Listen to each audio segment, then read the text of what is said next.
welcome back to Noise Pollution. Today we're going to be talking about a commonly discussed topic, but we're going to give our take on it, and that is the "Stop Killing Games" movement, and how it's going.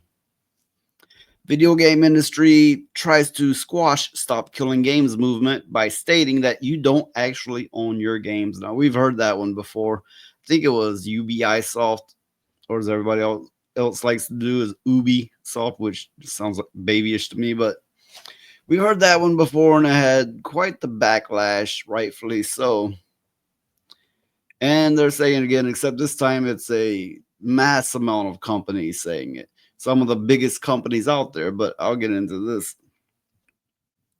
The Stop Killing Games movement just hit 1 million signatures in the European Union, triggering a mandatory response from lawmakers and setting the stage for public hearing in the European Parliament. In a newly published rebuttal, Video Games Europe, a lobbying organization representing nearly every major AAA game publisher, has come out firmly against the campaign's demands. Their stance is blunt. Players do not actually own the games they buy, and the publisher must retain the freedom to shut down when they see fit. What's your thoughts? Uh, well, they do have a point. I mean, the thing is how can you kill a game if you do not own it? If you don't own it in the first place, then I can see where they're coming from. But at the same time, you paid for that game and you should own it. Well, let's look at it like this. You buy a car, you can paint it, you could drive it till it falls apart. You buy a DVD, you can play it until it doesn't play anymore. All throughout history, when you bought something, it was yours for all practical purposes. You didn't own the intellectual properties of it, but you own that product. And this is a great departure from that, which I doubt is only happening in video games, but it's primarily happening in video games. And it is a massive problem because if you let companies believe that they can do that, they're going to get wholly carried away with it. Yeah, I see what you mean. I was, thinking like a lawyer might think on it. It's like, well, they don't own them, so how can they kill it? But it's my Well, opinion that if they buy them, they should own them. the way around it is clear, and that is to allow players to make their own servers if the game indeed requires an online connection. If it requires an online connection without needing to, play with other players through a server, then that's just bad business anyway to connect just to go, hey, we're reporting your information back to the company. No one wants that. Yeah. Or, you can play an Atari game or an NES game, no problems, no problems whatsoever. Decades old. A new game is like we cannot reach the servers. That's it. You have this disk or data, and we can't reach servers, so you don't actually have that game. Yeah. That's kind of a first for the most part in any industry of you purchasing something and then them just snatching it out from under you. Yeah. All video games, whether digital or physical copies, are licensed. The group states in their official response what they acquire is a personal license to access and play the copy of the game.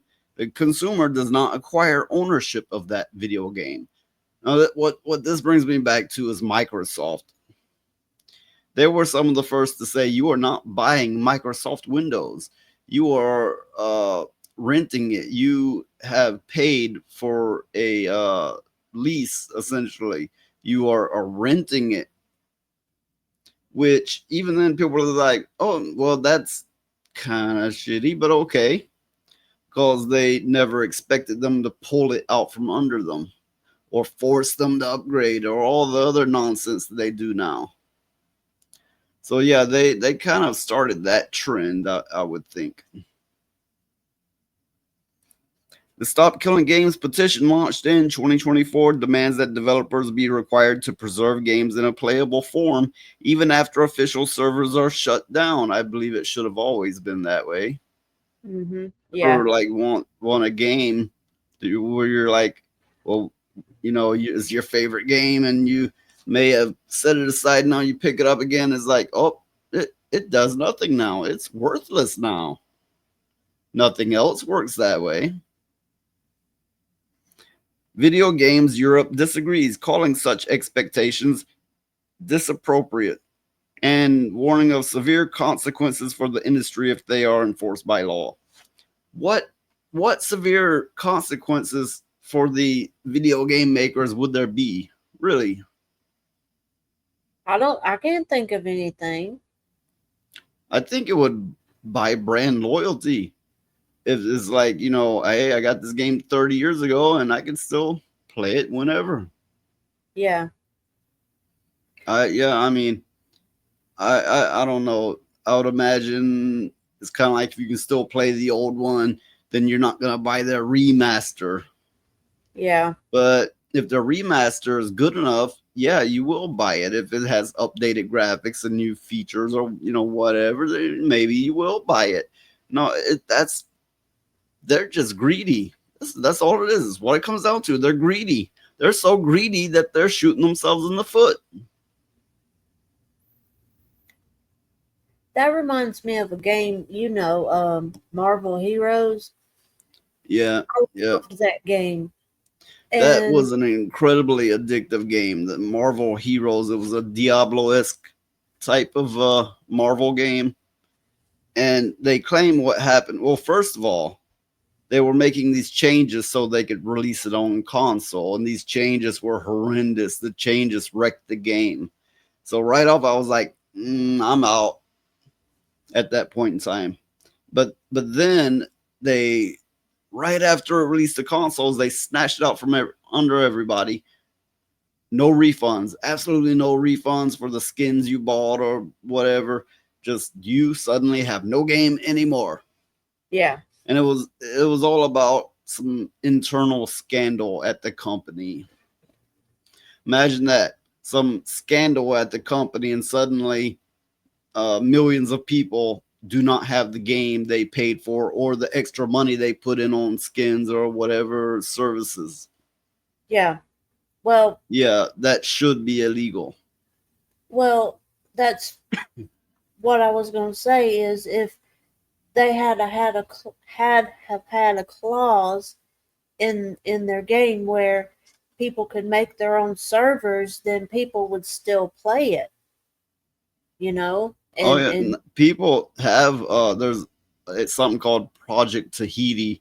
People have backwards engineered the server to get the game going again, but this is years after it went down. Because running a server is no easy feat unless they provide you the software to make it easy for you. Requiring games to run on private servers would result in the inability for game companies to continue to protect players from illegal or harmful content or conduct, they warn. So they're actually trying to make the claim that if you run on your own servers, I don't know, dangerous stuff will happen. You will see perversion, maybe. I don't know. I mean, if someone's into that, they're going to find it regardless. Okay, if they are not into it, maybe they will go, I don't want to play this. But okay, I have a question though. If somebody's running a game on their own server, won't they know what comes in and out of that server because it's theirs and they're going to monitor it themselves? Isn't this argument here just the argument is kind of neither here nor there. This argument pertains more toward mods than servers. Because servers, does not add to the game. It maybe unlocks things that were previously locked in the game. But, this pertains more toward modding. It's a nonsense statement. It's, it clearly comes from somebody who doesn't know how it works. Okay. Well, I mean, I was just thinking if somebody's running a game, say they were running Mario Kart on their own server, and somebody's wanting to mod or whatever, don't won't they know if it's something that they don't agree with in their game? Once they see it, they can Okay, get rid of it because it's on their own modding. server. Well, listen, you can't modify it. You can modify it on your end, and then you will see it, which makes that statement absolute nonsense. Oh, okay. Okay, I These understand now. these are the companies that that are against this movement, and it includes Sony, Microsoft, Nintendo, Ubisoft, Activision, Blizzard, Electronic Arts, Square Enix, Epic Games. It includes almost every one of the big names. So Yeah. yeah, the game industry has been screwing gamers for too long, and maybe it's time to just say no to all of them. Support the independent developers. That's my take. I say, you see that name attached to it? Nope. Kind of like Sweet Baby Inc., which a good many of them have worked with for that matter. So how about we just say no? Just say no. We have a Well, good backlog. There's independent, indie developers. So why not? yeah. Well, I mean, here lately, the independent developers has come out with some very good games. I mean, these games would blow people away. Okay, what happens now? Because the petition has passed 1 million verified signatures in the EU, the European Commission must now formally respond. Yes, okay, let's say there's enough and verified signatures that they were going to have to go, we must say something about this. But that doesn't really mean anything. They can say, well, we asked them and they said it would hurt them too bad. That's our answer. That's it. The end. Now, I appreciate that there's a movement for this and there needs to be one, but I fear it will result in nothing. I think us gamers have to come together and just say no to these companies that keep screwing us. And I know a good many gamers and they're like, yeah. And then when it comes time for the game, they gotta have it, gotta have it, gotta have it, gotta have it. I'm not like that, but I know a good many that are, unfortunately. But yeah, a stand needs to be made. A video game industry collapse actually needs to happen, and then it can be rebuilt from the ashes. Maybe we will have a fair system, fair, games and so on at that point. Hopefully, with any luck. I mean, that's what needs to happen in the very least.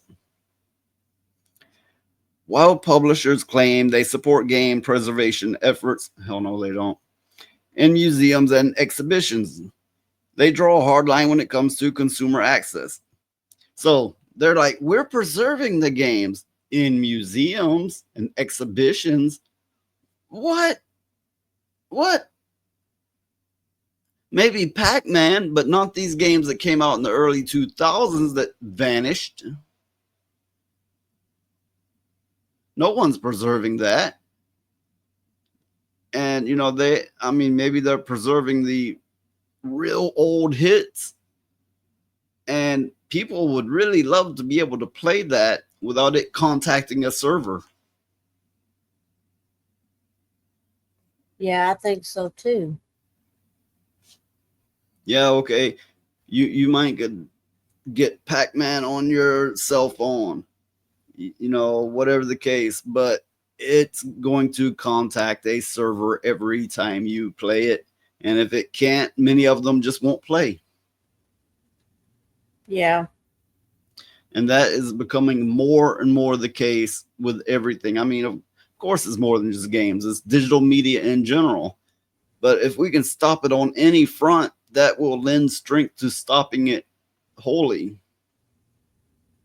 I think we need to, I don't think it's going to get anywhere. I hope it does.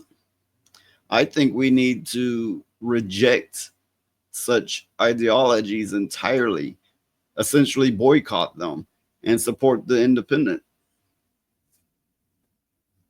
I do too. That's the only way anything's going to change. So I do wish the person that is running the movement Stop Killing Games the best of luck. I do not believe okay. Yes, they do mention his name, Ross Scott. So yes, I wish him the best of luck. And it's not, when I say that, it's not just him; it's all of us. We're all being put to this, exposed to this, being done this way. But he has took up a movement on it. So yeah, I do wish him the best of luck. Even if they do, by some magic, change the laws in Europe, that's Europe. There's a lot more to go. But it's a start. Okay. And with that, we're out.